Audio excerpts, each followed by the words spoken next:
অভাব অনটনের কারণে কিডনি বিক্রির সিদ্ধান্ত, তবে পরবর্তীতে কিডনি বিক্রিতে অস্বীকার করেন যুবক। আর সেই কারণেই দালাল সরাসরি চলে আসে যুবকের বাড়িতে। আসল বিষয়টি জানাজানি হতেই অভিযুক্ত দালালকে আটক করে পুলিশের হাতে তুলে দেয় গ্রামবাসীরা। জানা গেছে, বুধবার কালিয়াগঞ্জ ব্লকের সরষা এলাকার বর্মনপাড়া এলাকায় ঘটেছে এই ঘটনাটি। পুলিশ অভিযুক্তকে আটক করে থানায় নিয়ে আসে। জানা যায়, কালিয়াগঞ্জের বর্মনপাড়ার বাসিন্দা পেশায় দিনমজুর অন্ত বর্মনের সাথে পরিচয় হয় হেমতাবাদ ব্লকের মজমবাড়ি এলাকার বাসিন্দা মলিন চন্দ্র বর্মনের। তার অর্থনৈতিক অবস্থা একেবারে খারাপ থাকায় তার সাথে কথা হয়েছিল কয়েক মাস আগে। আনুমানিক 6 লক্ষ টাকার বিনিময়ে কলকাতায় গিয়ে অন্ত বর্মন তার ডান দিকের কিডনি বিক্রি করবে। ইতিমধ্যে আনুমানিক 90,000 টাকা দেওয়া হয়েছে তাকে। তবে মাঝে মাস কয়েক কেটে যাওয়ার পরে অন্ত বর্মন তার কিডনি বিক্রিতে অস্বীকার করে। জানা যায়, বুধবার অভিযুক্ত মলিন চন্দ্র বর্মন অন্ত বর্মনের বাড়িতে আসে কেন সে কিডনি বিক্রি করবে না সেই বিষয়ে তাকে বুঝিয়ে বলতে। তার সাথে আগেই সব কথা হয়ে যাওয়ার পরেও বিনিময়ে আনুমানিক 90,000 টাকা মতো দিয়ে দেওয়ার পরেও কেন সে অস্বীকার করছে কিডনি বিক্রি করতে। তবে বিষয়টি জানাজানি হতেই এলাকার মানুষরা মলিন চন্দ্র বর্মনকে আটক করে রেখে কালিয়াগঞ্জ থানার পুলিশকে খবর দেয়। পুলিশ খবর পেয়ে অভিযুক্তকে আটক করে থানায় নিয়ে আসে। তবে এই গোটা ঘটনাকে কেন্দ্র করে রীতিমতো চাঞ্চল্য ছড়িয়েছে কালিয়াগঞ্জ এলাকায়। আমাদের টাকার লেনদেন ছিল, লেনদেনের পরে থাকে তো আমাদের ও বাড়িতে আসে, চাপ দেয় পয়সার করে। কে আসে? যে এখানে আছে, কি নাম? মনিল চন্দ্র বর্মন। কোথায় বাড়িটা? বাড়িটা হচ্ছে টিটি মহাজন বাড়ি। কি কারণে আসতো? ওই যে বলছে টাকা নিচ্ছি ওর কাছ থেকে, তো টাকা নেওয়ার কাছ থেকে তো ওখানে আমাদের লেনদেনের কি বাতে ছিল, তো আমাদের বাড়িতে ও চাপ দিচ্ছিল। তো এখন আর লোকে ওকে আটকাইছে। তাছাড়া আমরা তো আর নিজে কিছু করিনি।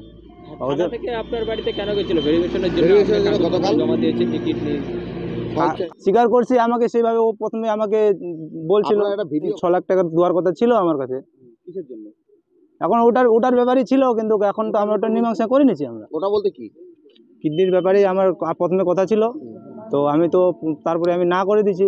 তো হচ্ছে পয়সাগুলোর কীভাবে আপনার তো কিডনির কথা প্রথমে, তুমি পরে অস্বীকার করে গেছো নাকি? হ্যাঁ, আমি বলছি আমি আর দিব না, বলছি পয়সাগুলো তাহলে দিয়ে দিতে হবে। পয়সাগুলো হচ্ছে আপনার সাথে কথা হয়েছিল কত টাকাতে?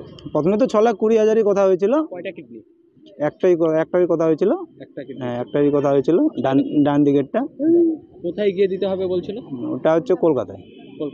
এগুলো কতদিন আগে আপনি এই প্রসেসিং কাজগুলো করছিলেন? প্রসেসিং আমাকে তো ফোন তো অনেকদিন ধরে করতেছিল। তারপরে আমি বিষয়তে আমি না করতেছিলাম। তারপরে একটু মানসিক একটু চাপে পড়ে, তারপরে এখন তারপরে বলছিলাম যে ঠিক আছে, যে চাপে। কিভাবে যোগাযোগ হলো আপনার সাথে? যোগাযোগ হয়েছে আমার মাসির হবে ধরমবাব থেকে। ওখানে আমিও গেছিলাম, ও গেছিল, বলে এরকম লোকজন যদি থাকে, তারপরে কর যদি থাকে তাহলে আমাকে দেয়, যদি লোকজন থাকে। অস্বীকার করে গেছো নাকি? না, আমি এখন দিচ্ছি না। আর ওটাই বলছি যে আমি আর দিব না। তোমাকে প্রেসার দিচ্ছিল নাকি আজকে আবার? না, প্রেসার না। ও বলছে এতগুলোতে পয়সা করি খরচা হলো, তো ওগুলার তো আবার দাম আছে, পয়সাগুলো তোকে দিতে হবে। তো ওটাই আমার বাড়িতে বলতে গেছিলো, তুই যদি না দিস তাহলে তুই মিউচুয়াল কর। টাকা নিয়েছেন এখন পর্যন্ত? আমার কাছে 91,000 টাকা আসছে। কিডনি দিবেন জন্য টাকা দেওয়া হয়েছে? হ্যাঁ, 91।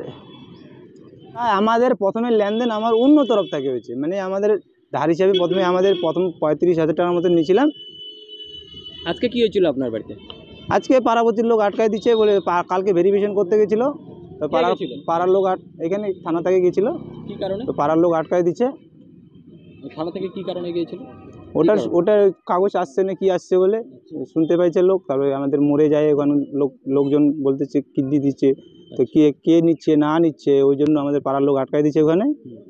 তারপরে পুলিশ গিয়ে অভিযুক্তকে ধরে নিয়ে চলে আসছে। এখন কি করতে চাইছেন? কি কারণ? বললাম মানে আমার টাকার টেনশন ছিল, বা একটু আমার মানে খুবই টাকার প্রয়োজন ছিল। তো এখন হঠাৎ করে গল্প যখন করি, তো আমি তো না করছিলাম। তো তারপরে এখন বিষয়তে এখন অভাবে পড়ে গেছি। তার জন্য ওর সাথে ফোনে যোগাযোগ করে এই কাজে গেছিলাম। তো এই কাজে যাওয়ার পরে এখন চিন্তা করতেছি, না এখন আমার বাচ্চার ভবিষ্যৎ আছে, তাই আমি আর এখন দিব না, মানে কিডনি দিব না। এটাই এখন মীমাংসা করতে চাচ্ছি। তো এখন আসছিল ও মীমাংসা করতে, আমাদের পাড়ার লোক এখন আটকাইছে ওকে। আপনি থানায়